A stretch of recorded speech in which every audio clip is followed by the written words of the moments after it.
Assalamualaikum. Ketemu lagi bersama Mas Han yang membahas dunia perkopian dan percapaian sedikit-sedikit bagi pemula. Jadi kita lanjut lagi pembahasan ya. Masalah ciri-ciri ya. Ibaratnya batang kopi kekurangan unsur N dan juga fosfat. Nah, kira-kira gitu ya. Nah, jadi kita akan bahas itu aja. Dan jangan fokus ke pembuahan ya, fokus ke pendaunan dan perantingan. Nah, gitu. Jadi yang kita bahas ini ya, kita bisa lihat perantingan dulu. Oke. Perantingannya kecil-kecil ya, tunas rajanya juga kecil. Nah, kira-kira begitu. Jika suatu batang kopi, suatu tanaman kekurangan unsur fosfat. Nah, dan jika kita lihat dari daun, daun cenderung ibaratnya kecil, panjang. Nah, berarti dia kekurangan unsur nitro.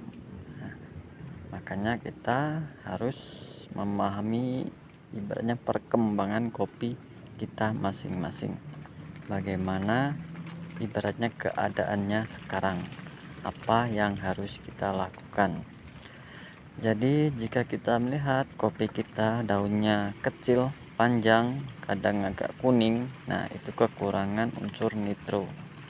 Nah, kita bisa ya pergunakan urea terlebih dahulu. Setelah itu kita imbangi dengan fosfat.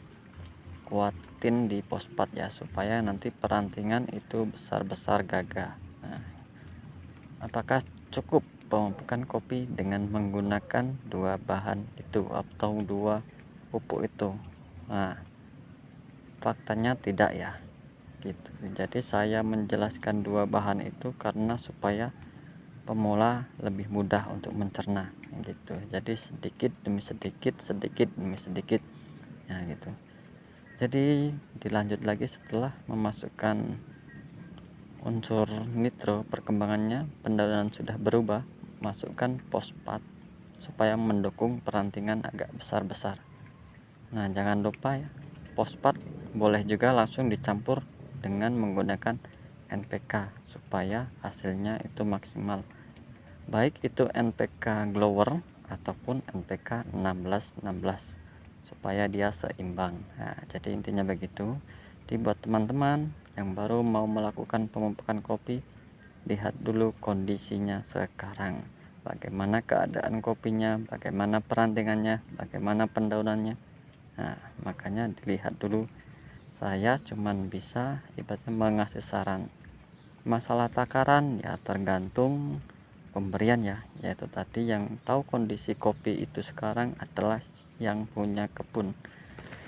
Jadi buat pemula ya sistem itulah saya jelaskan bertahap, atau sistem berkembang gitu.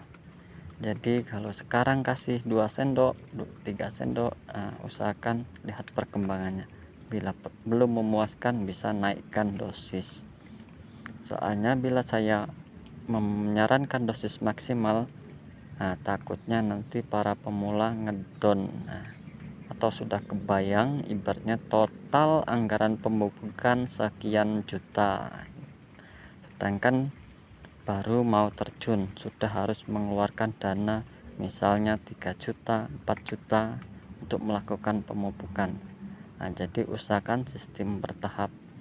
Jika nanti itu berhasil, otomatis ya rasa penasaran kita makin tinggi.